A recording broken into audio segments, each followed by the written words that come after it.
Thomas the Tank Engine and Friends, Wooden Railway Adventures, Episode 119, Runaway at the Runway. Percy was back from the works. He was telling the engines what it was like there. It was boring, he said, but there was this other engine next to me who was being repaired too. He told me that one time he went so fast down the track that his front wheels lifted up off the ground and he flipped off the track. Pish-posh, said Duck. That's ridiculous. Engines are too heavy to get airborne and go flying through the air. It's true, retorted Percy. He said it's possible, but there have to be many elements right. Like what?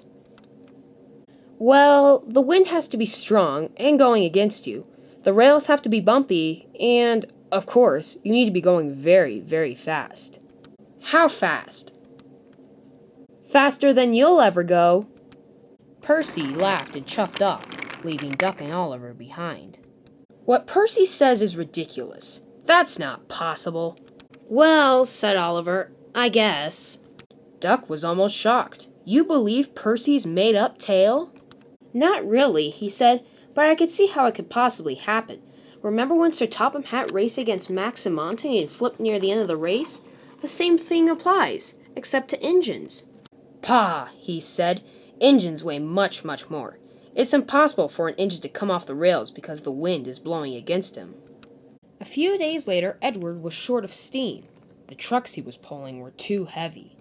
Duck, he said, will you please take my train for me? Sorry, Edward, but I have passengers to take. Maybe Arthur could help you instead. Arthur was able to help, and he soon set off.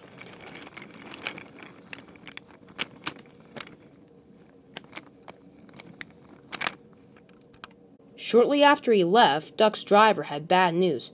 Sorry, Duck, he said, but there aren't going to be as many passengers today. Oliver's going to take them instead, so we don't need two trains. Bother, said Duck. I wonder what else we can do.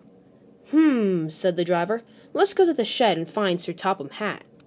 When they arrived, Sir Topham Hatt was nowhere to be seen. Murdoch and Molly were huddled in the shed. You better move, Duck, said Murdoch. My driver told me that Arthur's train broke loose on Gordon's Hill and is supposed to be coming this way any second. Don't worry, said Duck. I'll go and stop it. Be careful, called Molly after him. Duck promised he would, and he set off. Unfortunately, he was going the wrong way, so he went farther away from the train. Duck decided to stop at the fire station and take a break. Bother, he said. Where is Arthur's train? I thought we would have found it by now.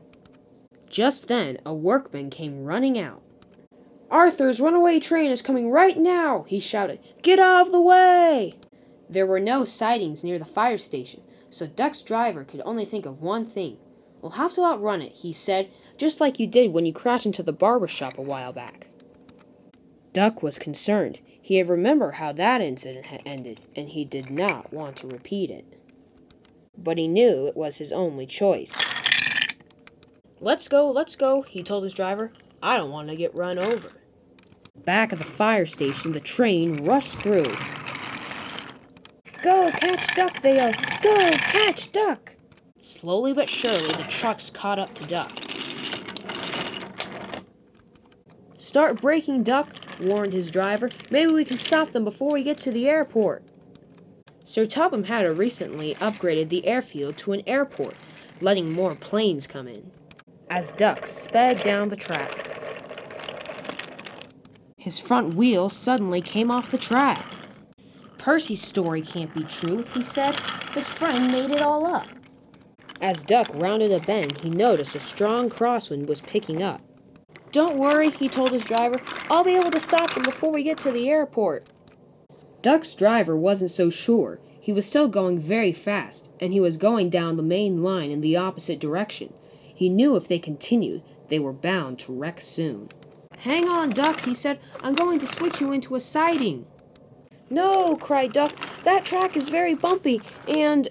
His driver diverted Duck into a siding by the airport. By now, the trucks were pushing their hardest. Duck's brakes were screeching, and he was nowhere near stopping. Oh no, he cried. I'm going to crash into the buffers. Just then, Duck's face was buffeted with wind, and his front wheels lifted into the air. Soon, the whole train was being pushed upward by the oncoming wind. Duck soared over the buffers, but the trucks that hadn't gone airborne smashed into them. The mess that followed was terrible. It was one of the worst accidents the island of Sodor had ever seen. Trucks lay everywhere, and Duck was dazed in surprise. He couldn't believe what had just happened. Once help arrived, it took many hours to clean up. By the time Duck was on the flatbed, people were already talking about the flying duck. Sir Topham Hatt was not angry. He was just glad that Duck was okay. Percy, Harvey, Thomas, and Arthur helped with the cleanup process. "So, Duck," laughed Percy, "you decided to take my story to reality and try it out? Well, I'm sorry that I didn't warn you before, but my friend's accident turned out the very same way. Oh well, things just sometimes don't go your way." Duck kept his mouth shut. He didn't mean to have an accident and fly through the air, but he knew it was wrong to doubt Percy's story in the first place.